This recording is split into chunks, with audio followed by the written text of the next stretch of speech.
भाजपा प्रदेश प्रवक्ता प्रफुल्ल सहदेव ने press conference कर मुख्यमंत्री हेमंत सोरेन को ईडी के सम्मन एवं केंद्र से बकाया पैसे मांग करने को लेकर जानकारी दी। इस दौरान प्रदेश प्रवक्ता ने मुख्यमंत्री के जेल जाने के बयान पर अपना वक्तव्य रखा। तो आइए सुनते हैं उन्होंने प्रेस कॉन्फ्रेंस में क्या कहा। मैं आदिवासी मुख्यमंत्री हूँ, इसीलिए मुझे विक्टिमाइज किया जा रहा है। अब माननीय मुख्यमंत्री जी की बातें कितनी कॉन्ट्राडिक्टरी है, अगले कुछ मिनटों में हम आपको ये सिद्ध कर देंगे।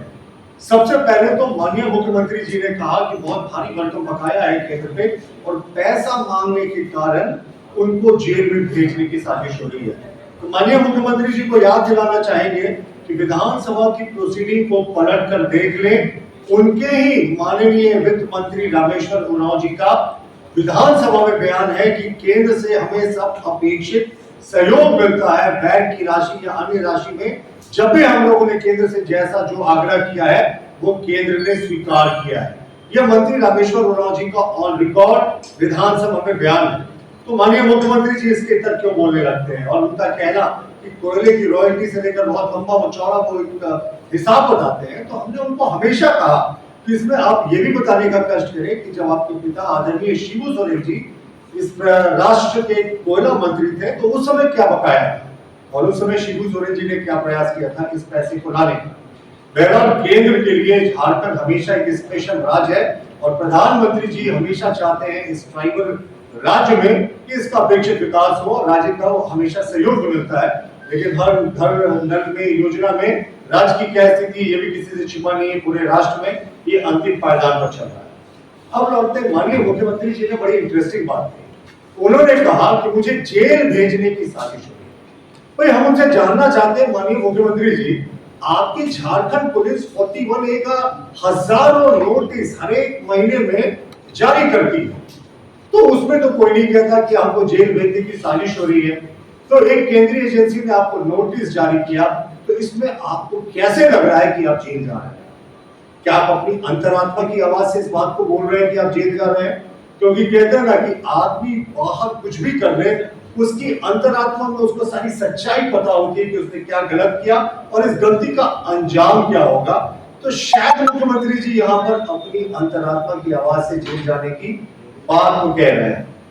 और एक सिंपल सा नोटिस है साहब, सिंपल सा नोटिस को आप तामील करने की जगह आप इधर दौड़ रहे हैं उधर दौड़ रहे हैं, गलत बयानी का सहारा ले रहे हैं। कभी कह रहे हैं हाई कोर्ट में सब जुडिस है जबकि वो डिफेक्टेड होता है, कभी कहते हैं ईडी के पास कि हमने डिफेक्ट दूर कर लिया, फिर हाई कोर्ट से ऑर्डर आता है कि डिफेक्ट दूर नहीं हुआ, इसलिए याचिका की अगली डेट पड़ेगी। तो मुख्यमंत्री जी तमाम हथकंडे अपना रहे हैं सिर्फ और सिर्फ इस प्रोसीजर को डिले करने का।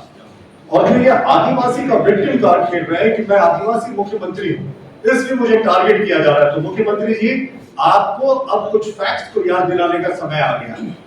28 मार्च 2010 को हमारे वर्तमान प्रधानमंत्री नरेंद्र मोदी जी जो तत्कालीन गुजरात के उस समय मुख्यमंत्री थे, उन्होंने 10 घंटे एसआईटी की जांच का सामना किया था और एसआईटी के हेडक्वार्टर जाके।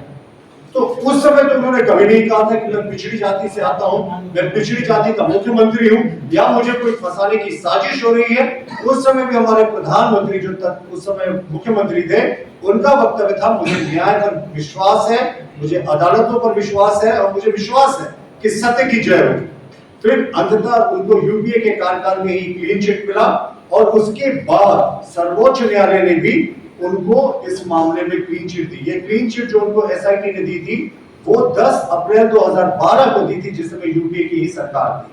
तो मुख्यमंत्री जी जो अपना आदिवासी विक्टिम कार्ड खेल रहे हैं वो सिर्फ ध्यान भटकाने की साजिश है। हमारे वर्तमान गृह मंत्री जो उस समय गृह राज्य मंत्री थे गुजरात के, उनको सीबीआई ने 9 घंटे तक अपने कार्यालय बुलाकर उनसे पूछताछ की थी। उन्होंने भी कभी नहीं कहा कि भाई मुझे किसी एक विशेष समुदाय का होने के कारण टारगेट किया जा रहा है।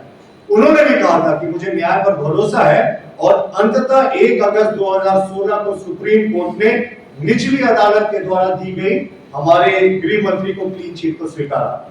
तो मुख्यमंत्री जी को जो बार बार ये उनकी जुबान पे बात आती है कि मुझे जेल भेजने की साजिश हो रही है। तो क्या ऐसा क्या उन्होंने कर दिया है? वैसे काफी चीजें तो हम भी जानते हैं, जमीन घोटाला हुआ, उसके अतिरिक्त खनन घोटाला हुआ, और इसके जितने मुख्यमंत्री जी के करीबी थे, यहाँ तक उनके विधायक प्रतिनिधि पंकज मिश्रा, जिसको ईडी ने मुख्य अभियुक्त माना था माइनिंग स्कैम के, आज तक मुख्यमंत्री ने उनको विधायक प्रतिनिधि के पद से नहीं हटाया।